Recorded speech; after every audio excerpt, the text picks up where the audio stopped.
tout cela. Alors, bon, je vois que ce n'est que maintenant que l'enregistrement commence, donc je ne sais pas s'il va falloir que je résume, mais j'ai compris que ça n'a pas été enregistré. Qu'est-ce que vous voulez que je fasse? Je continue ou Aziz, tu continues parce que l'enregistrement se fait à deux niveaux. Au niveau de la radio ICAT FM déjà, toute votre communication déjà. Parce que l'émission est transmise aussi en direct à partir de ICAT FM. Cet enregistrement n'est que des parties dans le montage, quoi. Ça n'a rien à voir. C'est parfait. Alors, quelques mots rapidement peut-être aussi sur la position, puisque nous sommes en Afrique francophone. L'impérialisme français en Afrique est indéniablement aussi dans une séquence historique de crise. Dans la même période se déploie dans l'Hexagone un processus de fascisation que nous avons longuement analysé dans certains articles, et en même temps une situation qui est, disons, on peut dire, la déliquescence du mode néocolonial de croissance. On le voit dans la zone du Sahel. Alors, je rappelle qu'en 1998, en France, il y a eu une réforme de la coopération internationale qui a fusionné le ministère de la Coopération et le ministère des Affaires étrangères et qui a créé une direction de la coopération militaire et de la défense. Jusqu'à présent, ces gens-là ont dans leur tête une conception du précaré, de type à la fois France-Afrique, mais avec toute la complexité de ce qu'est la France.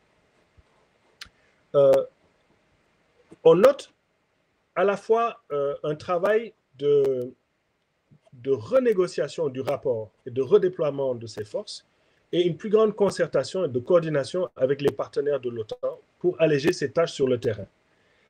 Évidemment, minimiser les pertes, etc. On note une plus grande responsabilité des partenaires africains, une sous-traitance plus évidente des tâches et une formation accrue par l'instruction des cadres militaires africains. Il y a des réseaux à vocation régionale qui ont étendu leur encadrement, à l'instar du Centre de maintien de la paix de Zambakro en Côte d'Ivoire, l'axe aéronautique de Garoua au Cameroun, l'école de déminage de Ouida au Bénin, le redéploiement dans la zone de Niasse au Sénégal. Et l'Afrique subsaharienne est considérée en 4 zones, évidemment les communautés économiques bien connues, mais les militaires français sont disposés dans chacune de ces zones et sont en transaction directe avec les pays qui les constituent. Et je renvoie aux gens qui veulent en savoir plus au livre blanc de la politique française. Mais ce qu'il faut retenir, c'est qu'il y a un remodelage et un toilettage des accords de défense qui n'implique plus automatiquement une assistance de la France en cas d'agression extérieure, peut-être sauf pour Djibouti, alors que les indépendances négociées comportaient toutes des clauses secrètes accordant des avantages militaro-stratégiques à la France au détriment des souverainetés africaines. Les accords nouveaux qui sont signés avec les pays africains avantagent néanmoins toujours la France en ce qui a trait aux échanges d'informations, l'organisation, l'équipement et l'entraînement des forces, l'organisation des transits ou des stationnements temporaires, les missions de conseil et la formation dans des écoles françaises ou des écoles soutenues par la France. On voit le résultat désastreux de l'assistance technique et l'état délabré des armées africaines sous tutelle française.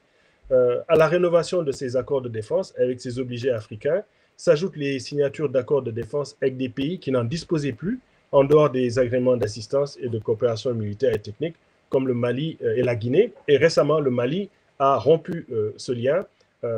Et je dois dire que la dénonciation de ces accords et leur rupture au Mali et au Burkina Faso sont des signes de souveraineté courageux qu'il va falloir cependant défendre dans la durée contre les rétorsions diverses. Comment oublier que la France était intervenue une quarantaine de fois pour établir militairement des ordres qui favorisent son précaré et ses intérêts. Et le cas du Mali et du Burkina sont donc très emblématiques et valeureux. Il faut essayer de mieux comprendre pourquoi leurs juntes au pouvoir se résolvent à recourir aux Russes et à Wagner, à la coopération russe, pour venir à bout du djihadisme devant la duplicité française. Bon, ce cas est différent de la situation interne de l'Afrique australe et principalement la zone de la République centrafricaine. Ce n'est pas la première fois hein, que ces ruptures se font. Je rappelle.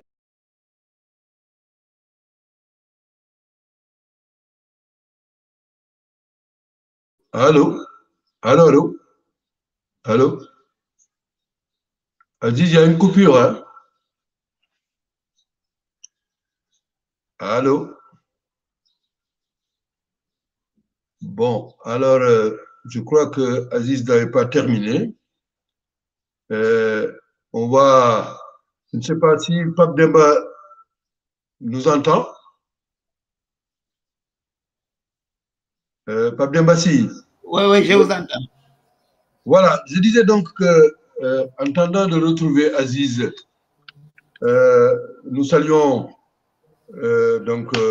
la présence du professeur Pape Dembassi, comme je vous l'ai indiqué au départ, qui fait partie des panélistes. Et j'avais informé sur ta présentation, sur les liens qui nous unissent, et également sur ton statut de pionnier dans la recherche sur les questions du fédéralisme, sur les questions du panafricanisme à l'Université Cheikh Anta Diop de Dakar. Donc, ce que je vais faire, après avoir rappelé que Aziz, je ne sais pas si vous étiez présent quand il a parlé de l'historique, et Aziz, quand il a parlé également du cadrage sur le plan économique, sur le plan militaire, Aziz nous a parlé de la militarisation dans la mondialisation, et Aziz également nous a fait part de ses recommandations sur les questions de riposte et d'organisation. Et je crois qu'il a été coupé au moment où il appréciait les accords de défense et les signes courageux qu'on voyait dans la période actuelle de rupture par rapport au statu quo ante. Alors, je propose qu'on donne la parole à Pape Demba. Et tout à l'heure, après son intervention, je pense qu'Aziz aura l'occasion de revenir et même peut-être de répondre à certaines questions qui sont posées. Pape Demba, tu peux prendre le micro et intervenir. Comme ça, c'est efficace. Merci beaucoup. Voilà, merci beaucoup, Bouba. Merci d'abord de m'avoir demandé de participer à ce panel. J'ai accepté avec beaucoup de plaisir. Alors, on m'a proposé de parler des défis, n'est-ce pas, modernes et contemporains pour la Renaissance africaine, tels que formulés par l'OUA et l'Union africaine, dans le cadre d'un panel sur le volet géopolitique et stratégique. Alors, je ne vais pas revenir, bien sûr, sur la Renaissance africaine du point de vue de la définition et d'autres aspects particuliers. Certainement, vous êtes déjà revenu là-dessus depuis que Cheikh Anta avait écrit son article en 1948 jusqu'à maintenant. Beaucoup de choses se sont passées et sur lesquelles je ne souhaite pas revenir.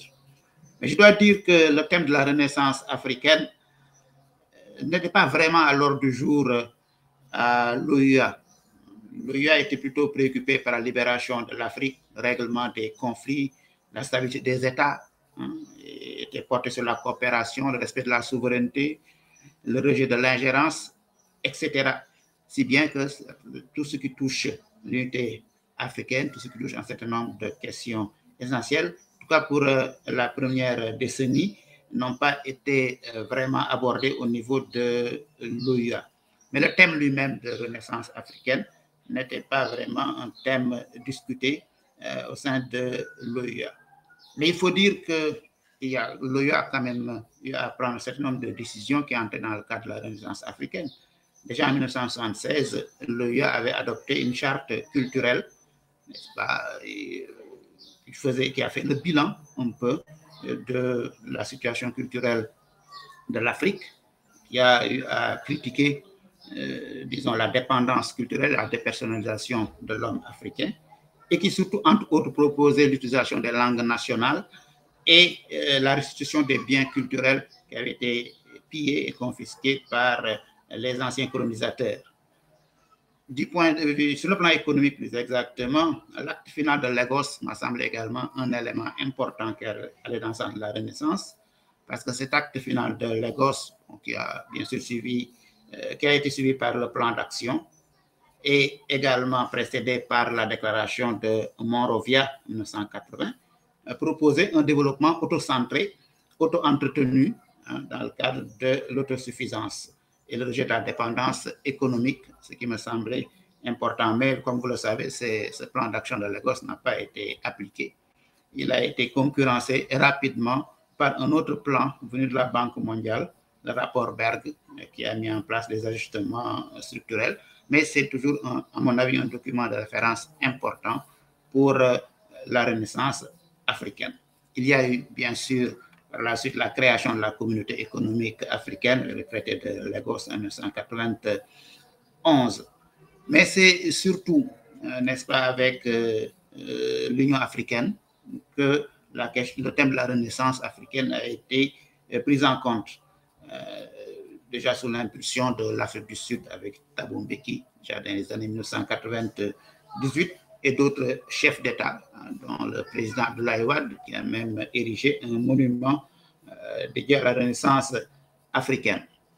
Mais dans le cadre de l'organisation, c'est d'abord avec le NEPAD que l'on a pour la première fois essayé de prendre en compte la Renaissance africaine, puisque vous le savez, le NEPAD, c'est la fusion entre le Millennium African Plan de Thabo Mbeki, de Olusegun Obasanjo et du président algérien, et qui mettait l'accent sur la Renaissance africaine et fusionnait avec le plan Omega du président Abdoulaye Wade qui a donné naissance au NEPAD.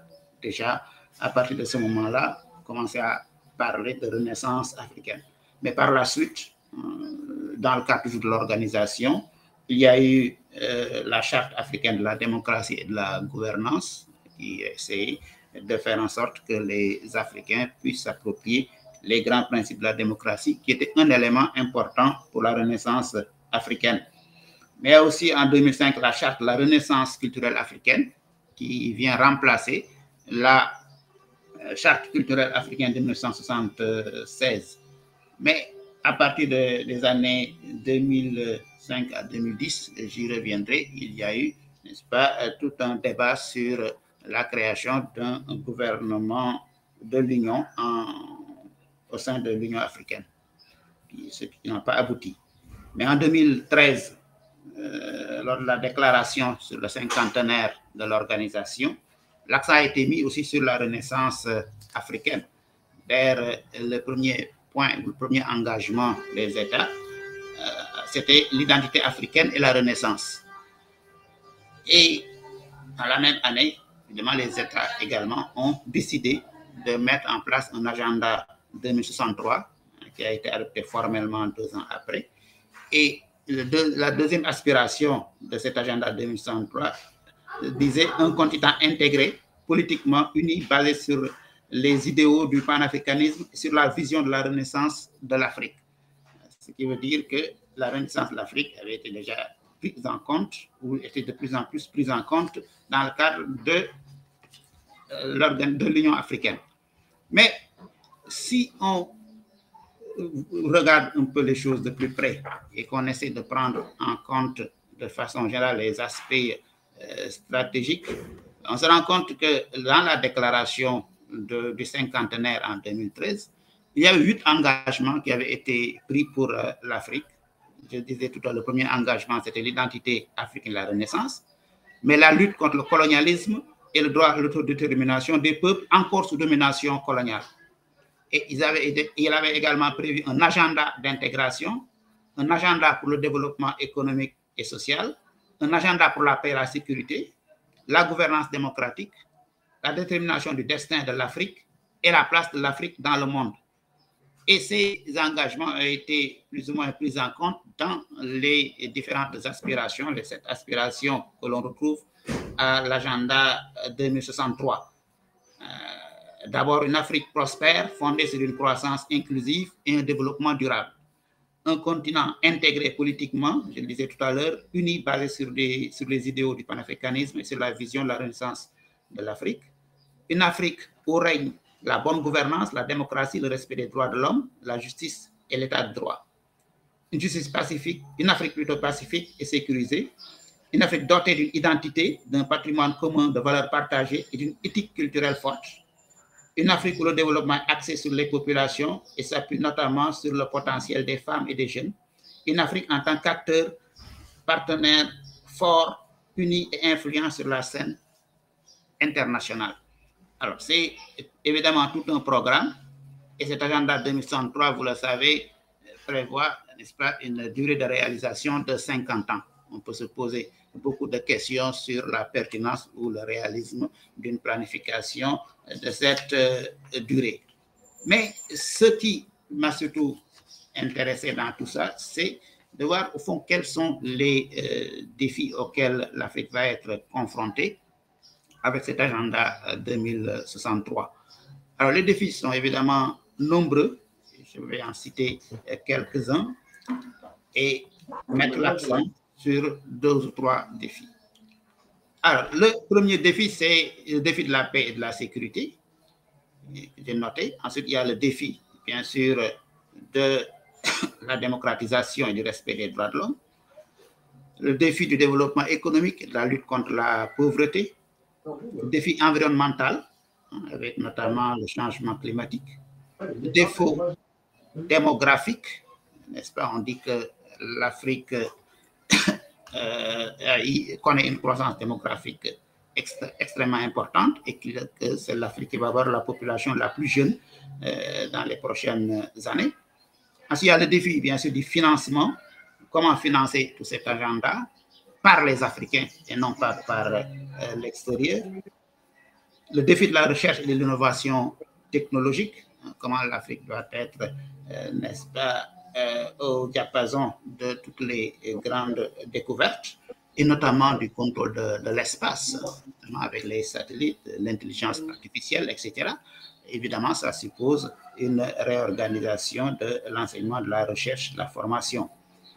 Alors, il y a aussi le défi, bien sûr, de la renaissance culturelle. J'en ai rapidement parlé tout à l'heure, je n'y reviens pas.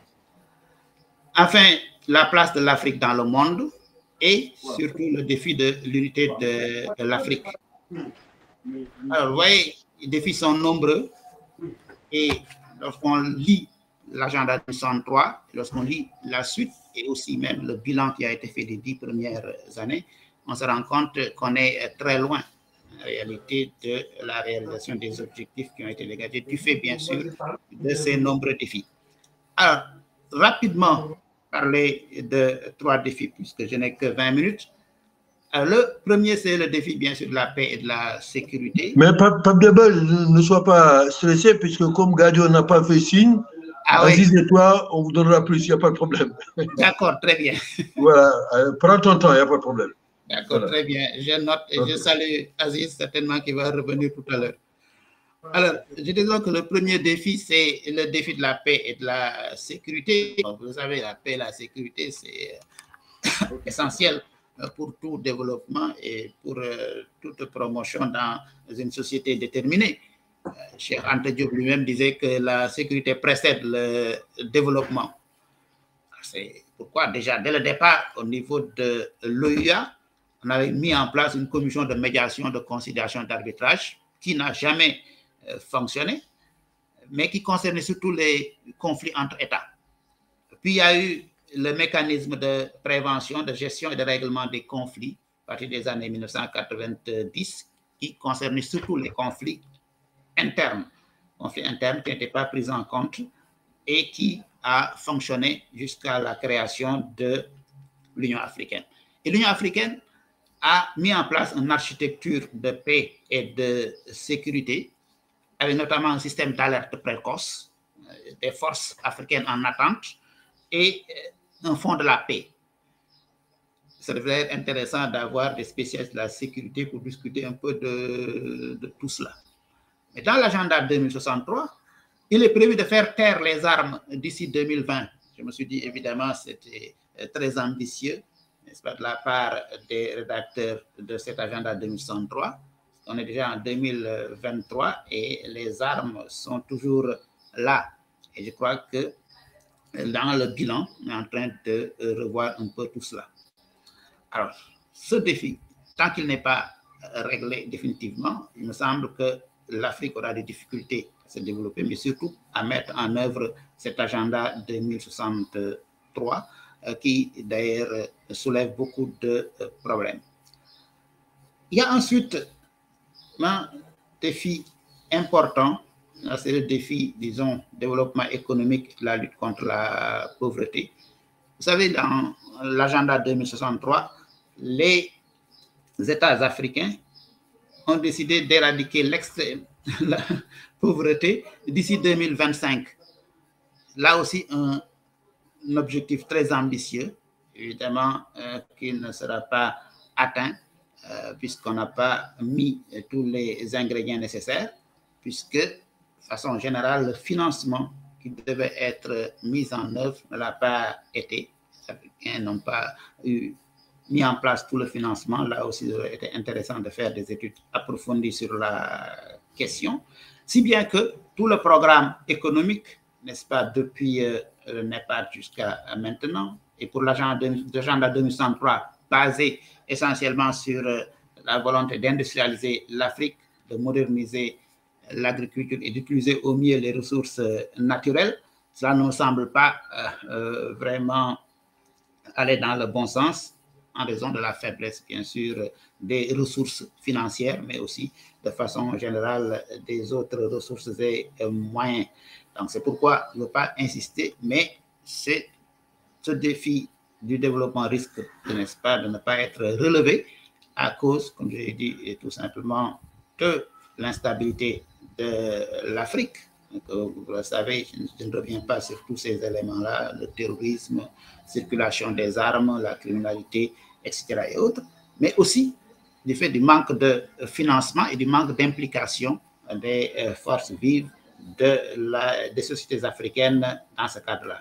Puisque l'agenda 2063 dit, écoutez, cet agenda doit être pris en compte plus exactement par les États et par les communautés économiques régionales. Alors, je ne suis pas sûr que dans les différents États, 54 États membres, cet agenda 2063 a été vraiment pris en compte. Ce qui veut dire qu'il y a là des difficultés réelles d'application de cet agenda 2063 de ce point de vue-là.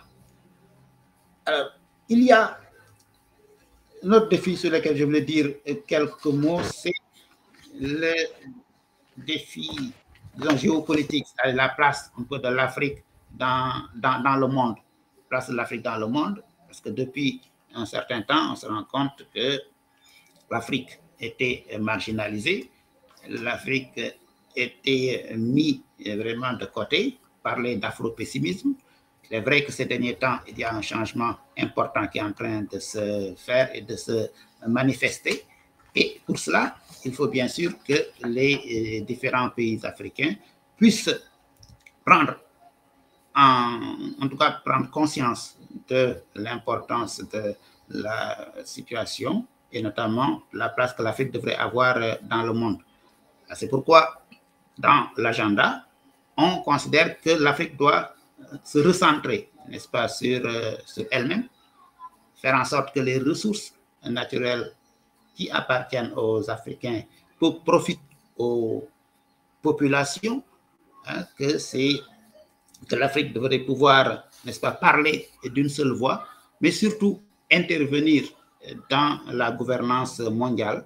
C'est pourquoi il y a tout ce débat, ou en tout cas toutes ces propositions sur l'octroi d'un membre permanent de l'Afrique au Conseil de sécurité. Et c'est aussi toute cette demande que les Africains avaient exprimée, et notamment sous la présidence du président sénégalais, que la représentation de l'Afrique au G20. Mais en réalité, le combat essentiel, c'est de faire en sorte que le monde soit de plus en plus un monde multipolaire et que l'Afrique puisse jouer son rôle. Mais pour cela, il faut bien sûr qu'un certain nombre de conditions soient remplies. Et ces conditions, si elles ne sont pas remplies, évidemment, l'Afrique ne jouera pas son rôle. Par exemple, pendant longtemps, on a dit que l'Afrique devrait parler d'une seule voix, mais ça ne s'est pas vraiment matérialisé. Et si bien que si ces 54 États qui interviennent, les voix de ces 54 États risquent de ne pas vraiment porter. Alors, c'est pourquoi je pense qu'il est important que une réflexion doit être faite et menée sur la place de l'Afrique dans le monde. Alors, le dernier défi sur lequel je voulais dire deux mots, c'est le défi de l'unité de l'Afrique, hein, qui est un élément important de l'agenda 2063, mais qui pose beaucoup de problèmes. Alors, dans cet agenda 2063, il y a 3 aspects que je vais retenir concernant l'unité de l'Afrique. La première chose, c'est la connectivité de l'Afrique, c'est-à-dire le fait d'interconnecter un certain nombre de réseaux en Afrique, comme les transports routiers, ferroviaires, etc. Il est même prévu, n'est-ce pas, un réseau de trains à grande vitesse. C'est prévu dans les projets phares. Le réseau aérien, le transport aérien également, devrait être interconnecté. Ensuite, l'énergie devrait pouvoir être connectée. Et il est même prévu dans les projets phares de construire le barrage d'Inga au Congo et également interconnecter, n'est-ce pas, les TIC. Alors, ceci constitue un défi important, puisqu'en réalité, si l'Afrique ne met pas en place un réseau infrastructurel dense, l'Afrique ne pourra pas arriver à s'unir. Et ça, c'est un élément qui me semble important sur lequel les Africains devraient réfléchir sérieusement. Alors, le deuxième élément, c'est l'intégration économique. On avait mis en place depuis 1991 le Comité économique africain, qui n'a pas vraiment très bien fonctionné, qui prévoyait, n'est-ce pas, une durée de réalisation de 34 ans et qui est en train d'être pris en charge autrement.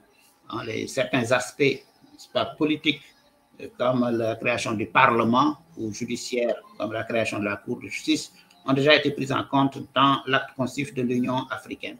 Mais les autres aspects, notamment le processus d'intégration depuis la zone de libre-échange jusqu'à l'Union économique, n'avaient pas été pris en compte.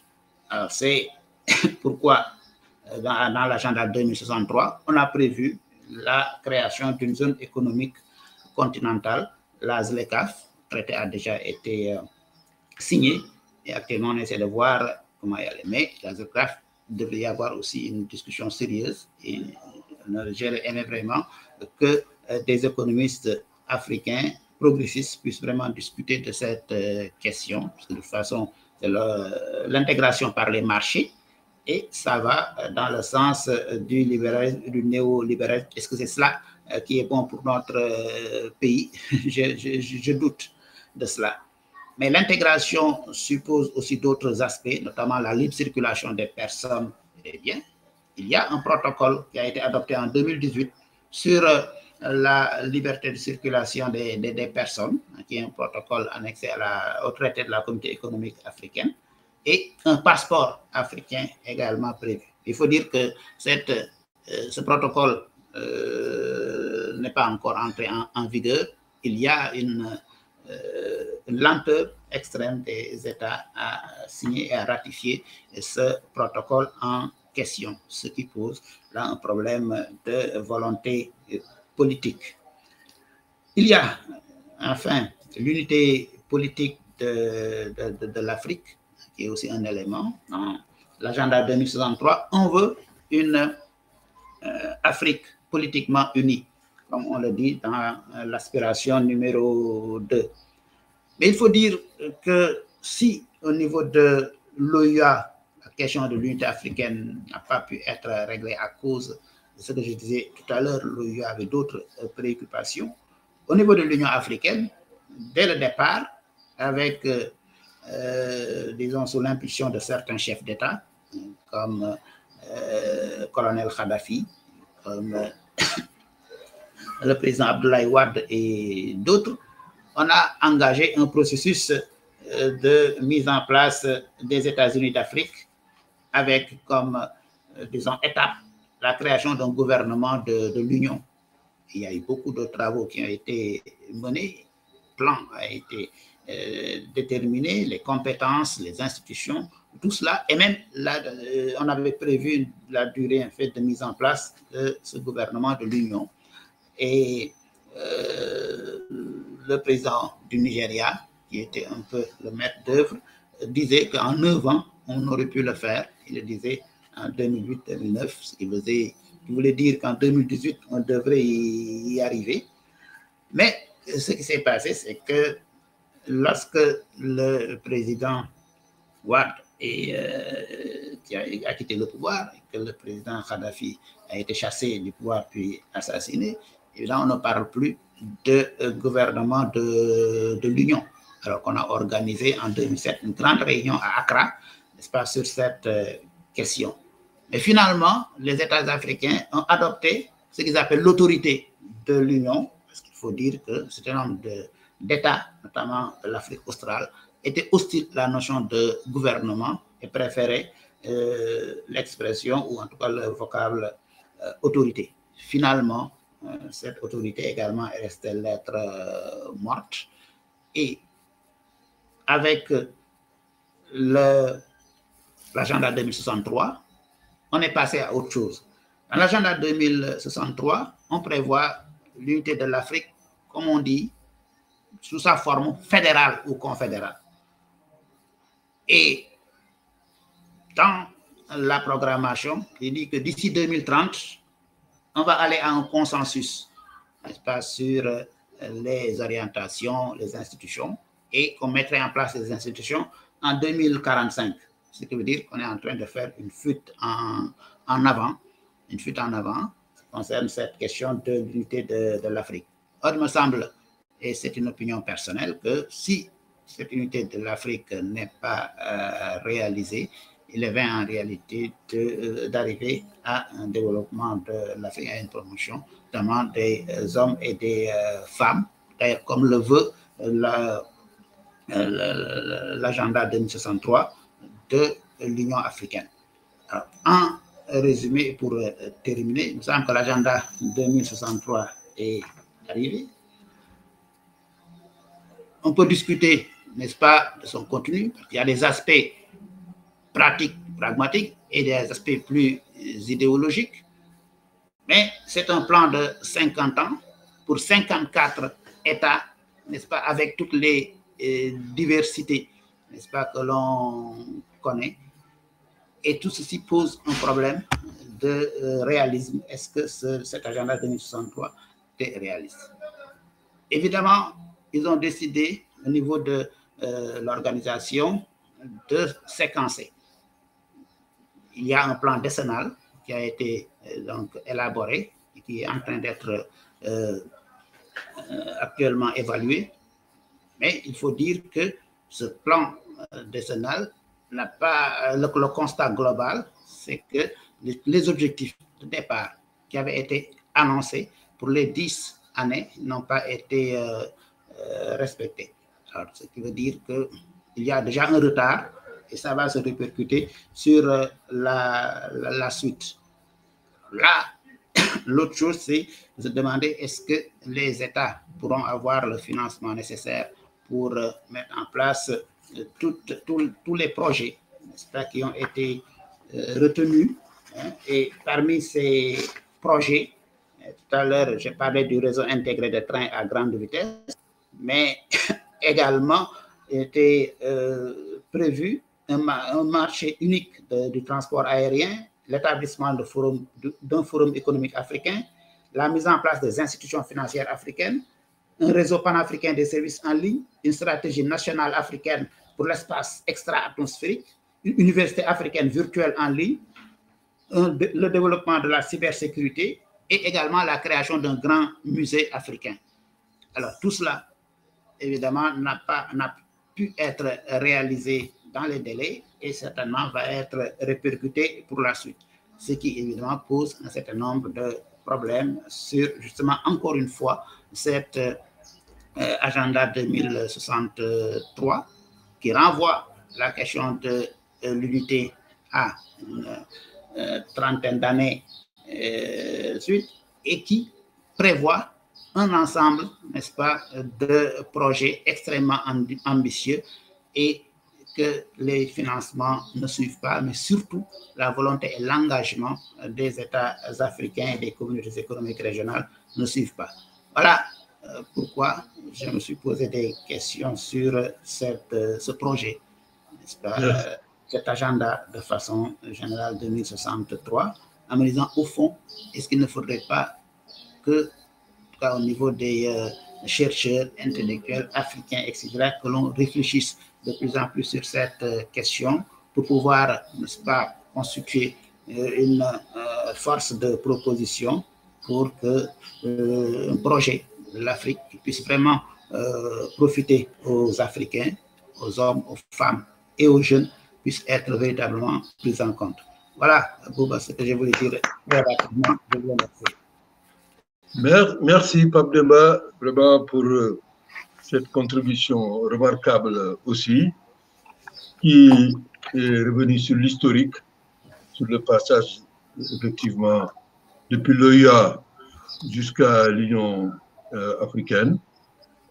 Tu as vraiment donné les grands éléments de l'agenda 2063, les 8 engagements que je ne vais pas reprendre puisque nos amis ont bien écouté, les défis actuels, qu'il s'agisse de paix et de sécurité, la lutte contre l'extrême pauvreté, les défis géopolitiques et également les questions très pertinentes que tu as posées sur les questions de mobilité, de circulation, les projets ambitieux de connectivité, sur les questions d'armée intégrée et sur également l'option, malheureusement, qui n'est pas encore très clairement définie, fédération ou confédération. Bref, je pense que tu as d'ailleurs ouvert le débat pour ce qui est des autres volets qui vont suivre les mois suivants, le volet culturel et également le volet scientifique. Et je crois que tu as bien fait vraiment de soulever tous ces problèmes. Maintenant, je n'ai pas voulu interrompre ni Aziz ni toi-même. Je pense que chacun a pris 30 minutes. Je crois que vous êtes partagé les minutes que mon collègue, mon frère Cheikh Tidiane Gadio vous a laissées, puisqu'il m'avait informé qu'il serait en Europe. Demain même, il doit participer à un débat sur les rapports entre l'Afrique et l'Europe. Et je lui avais dit que notre débat d'aujourd'hui allait être une ouverture et également un élargissement. Qu'à cela ne tienne, si Cheikh Tidiane arrive à se libérer un moment pour suivre, il pourra prendre la parole. Ce que je vais faire, avant de passer la parole au public, maintenant, il nous reste 1 heure. Je propose que les 45 minutes à peu près soient dédiées aux intervenants qui sont en ligne. Et Aziz et Pape Demba pourront prendre les 15 minutes qui restent. Ils vont se partager ça pour répondre aux questions. Et je commence par 2 questions liées à ma participation dans ces processus. En 2005, j'ai été invité pour parler au nom de la société civile africaine à Johannesburg face aux initiateurs du NEPAD. Et j'avoue que jusqu'à présent, les 3 questions que j'avais posées et qui avaient effarouché certains de ces chefs d'État, ce n'est pas la peine de revenir sur le détail, mais j'avais posé 3 questions en disant, est-ce qu'il est possible d'avancer dans ces agendas si, on ne règle pas le problème de la paix en Afrique? Et j'avais été très concret. J'avais pris l'exemple du Maghreb qui était bloqué. Le Maroc, à l'époque, était sorti de l'Union africaine, mais le Maroc faisait partie du NEPAD. J'avais dit au chef d'État de m'expliquer comment on va sortir de ce dilemme. Alors, c'est comme si j'avais posé une question dans la salle, une bombe. Et bien entendu, certains se sont fâchés. Et malgré tout, le soir à l'hôtel, des diplomates sont venus me trouver à l'hôtel pour me féliciter, pour dire que j'ai posé une question qui bloque l'Union africaine et qui bloque l'unité de l'Afrique depuis 30 ans. Alors, donc, cette question, c'était comment régler le problème du conflit du Sahara, comment faire en sorte que le Maroc et l'Algérie soient en paix, etc. Ces camarades, ces collègues africains sont venus me dire, félicitations, nous, on n'ose pas poser le problème, mais vous avez touché du doigt un problème sérieux. Le deuxième problème, c'était la participation de la société civile africaine et effectivement des femmes. Quelle place concrètement dans ces processus? Et la troisième question, c'était la dette qu'il fallait répudier. Et je signale que Issel Mbeki et Bouteflika étaient d'accord avec moi sur certaines questions, mais les autres étaient un peu plus énervés. Alors, ça, c'est pour vous dire que ces questions, je pense que c'est les questions qui sont toujours là. Le deuxième élément, c'est ma participation dans les processus du Forum social mondial, du Forum social africain. Chaque fois, je pose le problème de comment sortir du dilemme s'il n'y a pas de partenariat entre les États, la société civile, que ce soit les syndicats, les universités et les artistes, et le secteur privé. Comment on peut faire avancer si il n'y a pas de partenariat très concret à ce niveau, et surtout si la diaspora ancienne et nouvelle n'est pas impliquée. Voilà les questions, à mon avis, moi, que j'avais posées, que ce soit au Brésil, que ce soit dans certains pays africains où on s'est retrouvés. Je crois que ces questions demeurent, de même que le débat sur les armes intégrées, la question du siège aux Nations Unies, comment y aller? Oui, il faut être réaliste. Bien qu'on s'entende. On ne peut pas être là-bas, des individus qui ne pèsent pas lourd, etc. etc. Comment faire ces choses-là?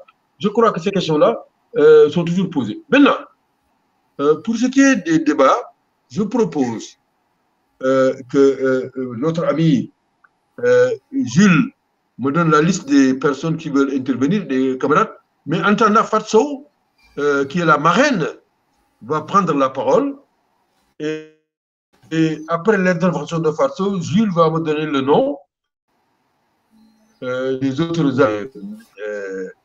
Cette fois-ci, on inversera. Pape Demba interviendra en premier, Aziz va clôturer. Voilà, donc Fatso, tu as la parole, Fatou.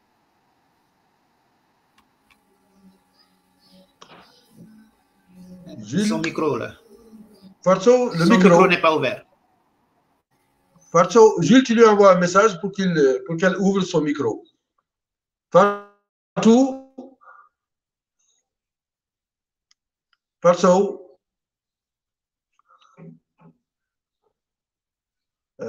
a le micro.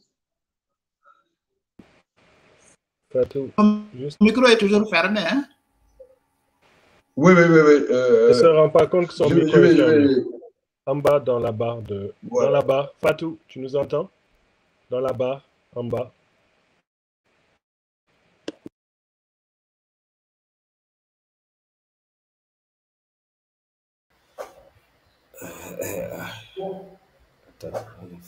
Bon.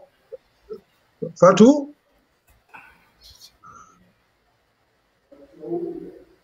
Fatou a le micro. Et va intervenir. Non, elle ne vous entend pas, c'est parce qu'elle est en train de lire sans regarder l'écran. Ah, d'accord, elle est en train de lire. Elle ne voit pas l'écran, elle nous entend. Oui, c'est vrai, je vais lui parler au téléphone, tu as raison. Entendant Jules, il y a un autre... Attends, c'est qui? Bon, en attendant, s'il y a un autre qui veut intervenir. En fait, moi, je suis curieux de savoir ce que vous avez entendu de ma conférence parce que mon...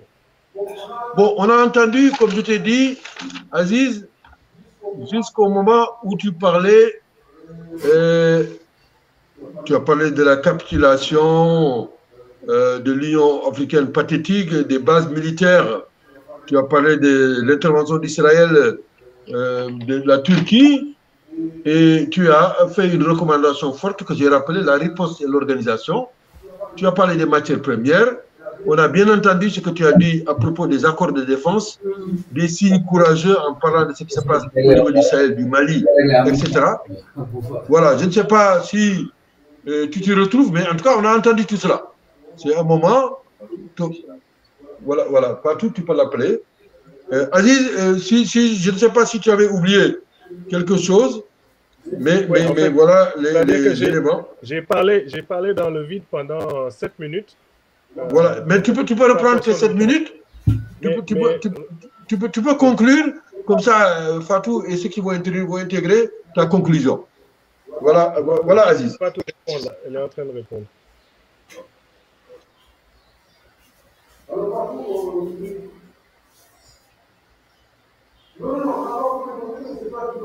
Ouvrir ton micro.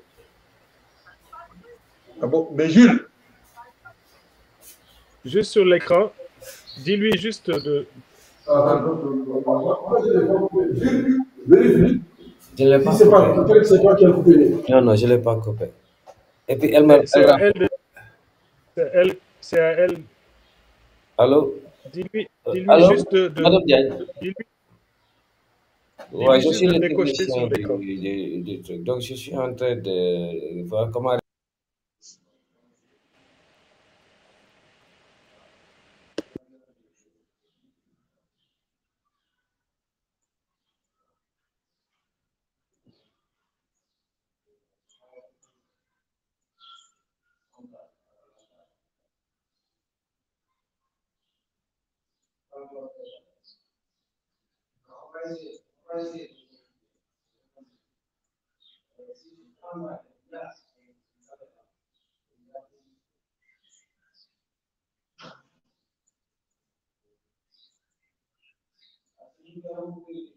Jules, demandez-lui juste de décocher en bas, le bas de son écran. Yomb na quoi, mais faut que mu laal daf ko laal mu fay micro.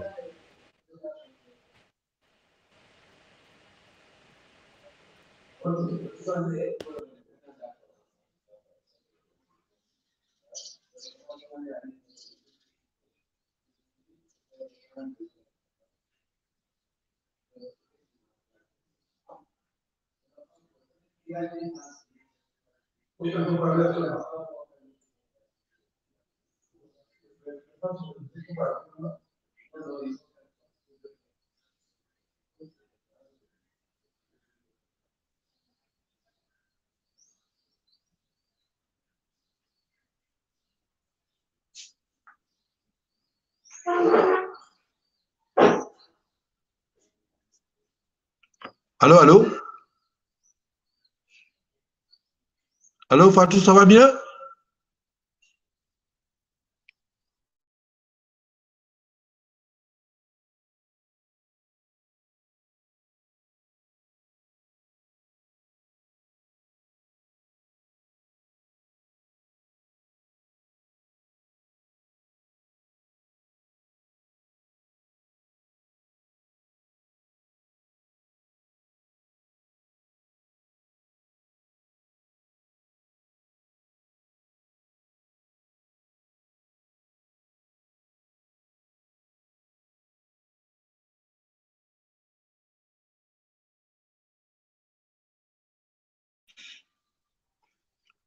Allô, allô?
Bonjour Bouba, bonjour les amis qui sont là. Bon, je suis très heureuse de participer à ce débat et très honorée de voir que ces débats me sont dédiés. J'en suis très fière, très honorée. Merci infiniment à vous tous et à vous toutes. J'ai écouté avec beaucoup d'intérêt les deux présentations de Aziz et de Demba. J'ai deux questions, une à chacun d'entre eux. Alors, ma première question est à Aziz. J'ai un problème quand j'effectue des recherches et qu'on me le demande toujours, nous allons partir d'Afrique, mais d'Afrique post-coloniale. Quand je participe souvent à des débats, que pas ceux que nous organisons, mais qui sont organisés dans le reste du monde, notamment en Europe ou aux États-Unis, on parle de quelle est la question X, Y ou Z dans cette Afrique post-coloniale. Je dois en principe, en novembre prochain, participer à un débat sur genre, race, classe dans l'Afrique post-coloniale. Alors, on me demande de faire le discours d'ouverture. Je suis très ennuyée parce que je pense que l'on me bloque dans la postcolonialité. Après 60 ans d'indépendance, je pense qu'il y a un cadre suffisamment large pour que l'on retrouve aussi bien les forces postcoloniales que sont la France pour nous, l'Angleterre pour d'autres gens, ou bien d'autres pays européens. Mais on a également la Chine, on a la Turquie, disons qu'il y a une telle complexité de la situation politique que l'on peut se demander, est-ce que être enfermé dans la postcolonialité, ça met en exergue nos propres responsabilités, celles de nos États, celles de nos leaders politiques et celles de nos sociétés civiles et du reste de la population. Qu'est-ce que nous faisons pour ne pas être confinés dans ce cadre? Et ça, j'avoue que ça me gêne terriblement. Quand on me parle de genre et fondamentalisme, oui, il y a eu des lois des lois coloniales qui étaient là, mais les lois islamiques ne sont pas meilleures. Et la montée des fondamentalismes, qu'ils soient religieux ou culturels, alors est-ce que ce sont des réactions face au post-colonial ou est-ce que ce sont des réactions face à une situation qu'on a du mal à contrôler? J'ai vraiment un problème et j'aimerais bien que tu m'aides à éclairer comment est-ce qu'on est toujours bloqué dans le post-colonial. On ne dit pas ça de beaucoup d'autres pays en Asie. Alors, ma deuxième question, elle est adressée à Demba, dont j'ai beaucoup apprécié la présentation. Alors, parmi les nombreux défis, il y en a un que j'ai retenu, parce qu'il m'interpelle particulièrement, c'est le défi démographique. L'Afrique a la population la plus importante dans le monde, et on va en expansion. Or, Demba, la question que tu poses, parce que c'était bien d'écouter, hein, c'est quel va être le coût de cette démographie? Comment est-ce que nous allons faire pour payer toutes ces structures sanitaires, d'éducation, d'emploi et autres pour ces populations?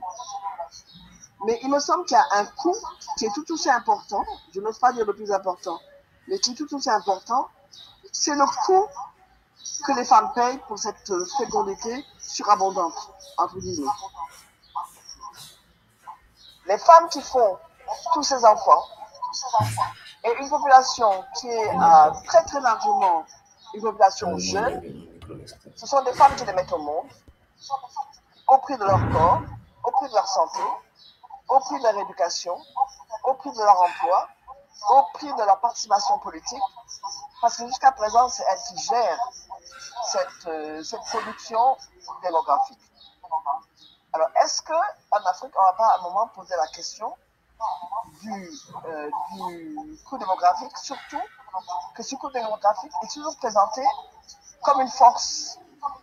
On dit toujours l'Afrique, elle a de la chance, elle a des minerais, mais elle a une force de travail, elle a une force de... Mais à quel prix? Alors, est-ce qu'on ne peut pas également recommencer à réfléchir surtout si on pense au respect des droits humains, au respect des droits des femmes, au respect au droit des femmes à disposer de leur corps, de leur sexualité, de leur fécondité. Est-ce qu'il n'y a pas une question que l'on peut élargir et que l'on doit élargir? Je pense qu'on est toujours dans ce côté étriqué de ce coût économique qui est positif, parce qu'on a de la main-d'œuvre, on en exporte, mais en même temps négatif, parce qu'il y a une mortalité maternelle qui n'est toujours pas contrôlée et qui est toujours très très importante. Les chiffres de mortalité maternelle plus élevés, c'est encore en Afrique qu'on les trouve. Voilà, merci beaucoup. Merci Fatou. J'avoue que ça a été très clair, moi j'ai bien entendu, et je crois que Aziz et Pape Demba ont pris bonne note. Donc, s'il y a un autre intervenant ou une autre intervenante, alors on va prendre le nom et puis on va lui donner la parole. Comme ça, nos amis qui ont déjà ces deux questions vont répondre dans une quinzaine de minutes. Qui veut intervenir? Suleiman? Oui? Voilà. Donc, je vous reviens le professeur Abdou-Salam Sall. Salut, monsieur le recteur. Awali également, je ne sais pas si Awa voudrait intervenir. En tout cas, le micro est ouvert. Qui veut intervenir? Sinon, on va donner la parole à Aziz et d'abord à Pape Demba, qui répond à la question du défi démographique en expansion, le coût payé par les femmes. Et Aziz va répondre également sur la question de la post-colonialité. Donc, Pape Demba, d'abord, en attendant qu'il y ait d'autres camarades qui veulent intervenir, je signale qu'il nous reste encore une trentaine de minutes. Pape Demba. D'accord, merci beaucoup, Bouba. Alors, je voudrais d'abord, bien sûr, saluer ma grande sœur, Fatou Sow, et ensuite la féliciter, puisque c'est la marraine, n'est-ce pas? Ça me fait beaucoup plaisir. Alors, vous posez une question à laquelle je ne pourrais pas répondre, n'étant pas du tout démographe, ni également spécialiste du financement de la sécurité sociale.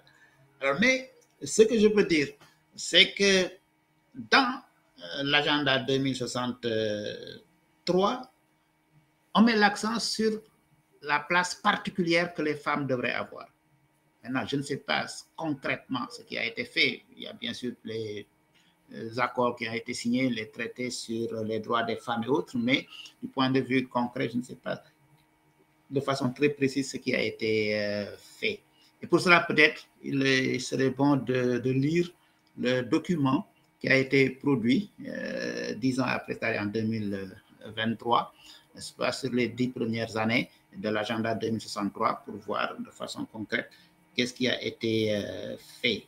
Et d'ailleurs, j'en profite pour le dire, dans ce même agenda 2063, on a beaucoup mis l'accent sur les jeunes. Vous savez, l'Union africaine avait déjà adopté une charte de la jeunesse depuis 2006, je crois. Ensuite, de 2009 à 2018, c'était la décennie de la jeunesse, mais ça n'a pas réglé les problèmes. Les jeunes ont toujours les mêmes problèmes que vous savez, problèmes de précarité, de pauvreté qui les amènent, n'est-ce pas, soit à aller en Europe, soit à aller s'enrôler dans les mouvements de guérilla et autres. Alors, mais si bien que c'est un problème. Parce que dans cette question démographique, ce qu'ils disent, c'est que d'ici 2050, la population de l'Afrique va certainement tripler. Comment gérer tout cela? Ensuite, ils disent que la population des jeunes va doubler. Cela veut dire de façon concrète qu'on va avoir beaucoup de jeunes et qui sont sur le marché. Et s'il n'y a pas, bien sûr, de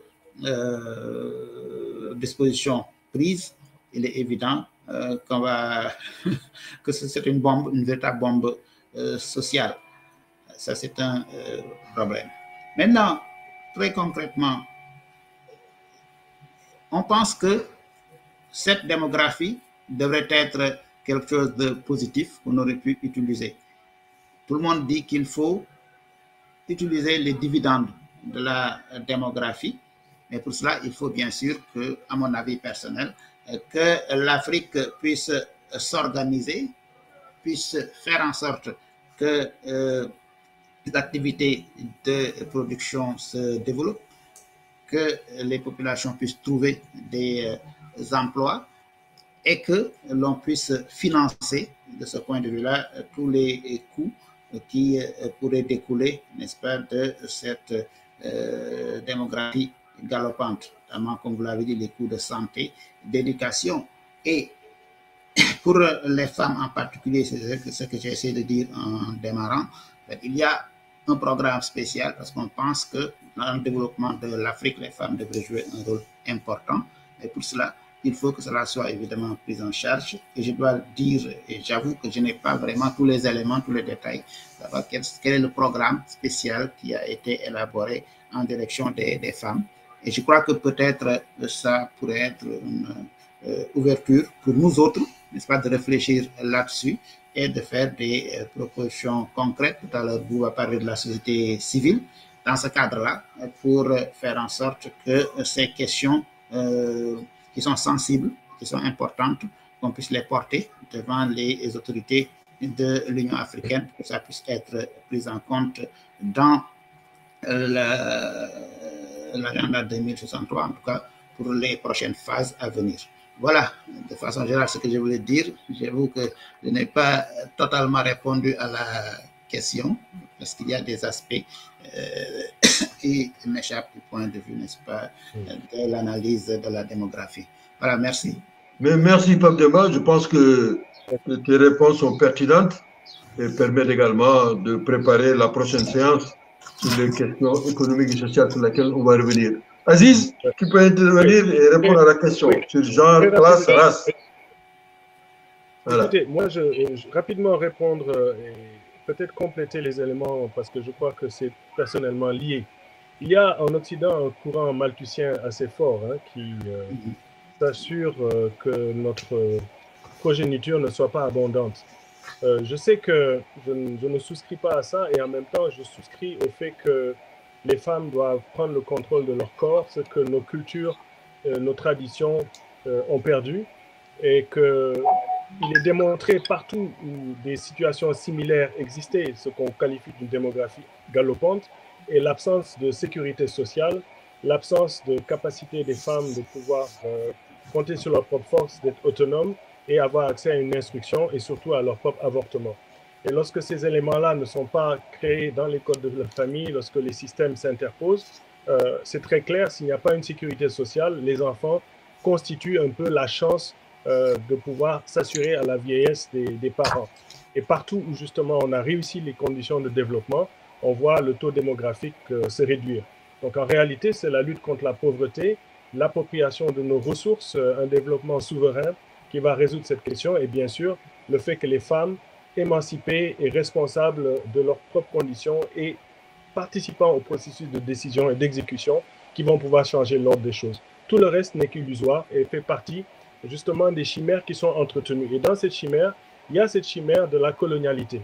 Pour moi, ce discours qui veut que l'Afrique ne se comprenne que dans sa phase précoloniale, coloniale et postcoloniale fait partie de l'occidentalocentrisme, c'est-à-dire le fait qu'on cherche à nous enfermer dans un paradigme, dans une matrice dans laquelle seul l'Occident nous sert de repère. Or, nous avons existé, l'État africain a existé bien avant même que le dispositif occidental n'existe et bien avant même que les formes dites précoloniales existent. Donc, avec beaucoup de...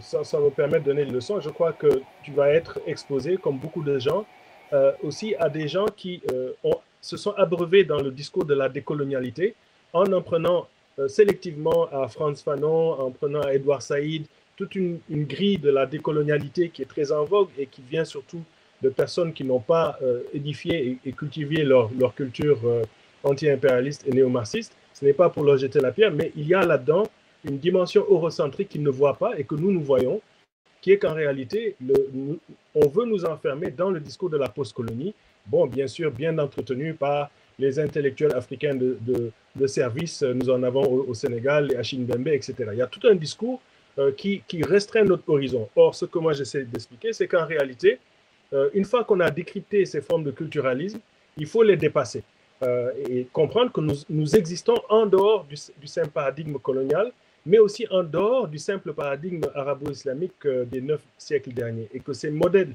culturalistes obèrent et nous amènent dans une forme d'amnésie, une amnésie presque collective sur nos africanités. Et c'est pour ça que mon propos tout à l'heure, quand je parlais du panafricentrage, c'est vraiment la démarche de comprendre nos africanités que beaucoup d'entre nous ont perdues ou qu'ils exhibent sous les formes de syncrétisme arabo-islamique ou occidentalo-centré, ce qui facilite la diffusion de ce discours postcolonial très en vogue et dans lequel on cherche à nous enfermer. Donc, je sais que tu ne vas pas te laisser enfermer dans ça et je comprends ton malaise qui est aussi le mien et je continue de dire que il faut que nous ouvrions davantage ce que Panika appelle des équivalents homéomorphes, c'est-à-dire d'autres visions du monde qui sont aussi les nôtres pour apprécier ces questions-là. Et c'est pour ça que dans le laïus que j'ai fait tout à l'heure, j'ai essayé d'expliquer que tout ce que Pape Demba vient nous a expliqué tout à l'heure sur ces mécanismes institutionnels et souvent incantatoires ne sont pas opérationnels dans un dispositif qui est tronqué, dans lequel nous sommes actuellement enserrés. Et ce dispositif, c'est le dispositif impérialiste dans lequel malheureusement nous ne pouvons pas nous épanouir et dans lequel il est tout à fait illusoire de croire que ces agendas-là vont fonctionner. Nous avons fait la critique du NEPAD au moment où il a été conçu au Canada. Nous avons démontré effectivement aussi que ce sont des Africains eux-mêmes qui ont défait le processus d'accélération qui avait été impulsé, hélas, de façon très imbue de sa personne par Kadhafi et ceux qui l'ont suivi. C'est des Africains eux-mêmes qui ont participé avec Obama à défaire cela. Ce sont aussi des Africains, à l'instar de Kagame et des autres, qui ont défait la structure institutionnelle opérationnelle de l'Union africaine, malgré les efforts des Zuma et des autres. Et actuellement, nous sommes dans une impasse puisque l'ASLECA n'est qu'un processus d'arrimage, d'intégration accélérée à la mondialisation de type impérialiste capitaliste. Et donc, c'est cette rupture qu'il faut courageusement avoir le courage de faire et que, évidemment, le discours dit postcolonial, parfois écoute ce que nous disons et parfois est très gêné d'aller dans le sens de nos aspirations. Nos aspirations, pour l'instant, ne sont pas entendues à Addis Abeba. Elles ne sont pas comprises par la plupart des dirigeants qui capturent l'Union africaine. Et c'est pour ça que je dis l'Union africaine des peuples, celle-là veut d'autres choses. Elle sort du dispositif institutionnel qui est là, qui n'est pas opérationnel. Il est déconnecté des besoins de la société, il est déconnecté des besoins des femmes. Et c'est pour ça qu'il faut rectifier le coup pendant qu'il est encore temps. Autrement, les jeunesses que vous voyez vont, par exaspération, par indignation, être capables de bouleverser l'échiquier, mais de façon anarchique et de façon malheureusement irresponsable parce qu'ils sont désorganisés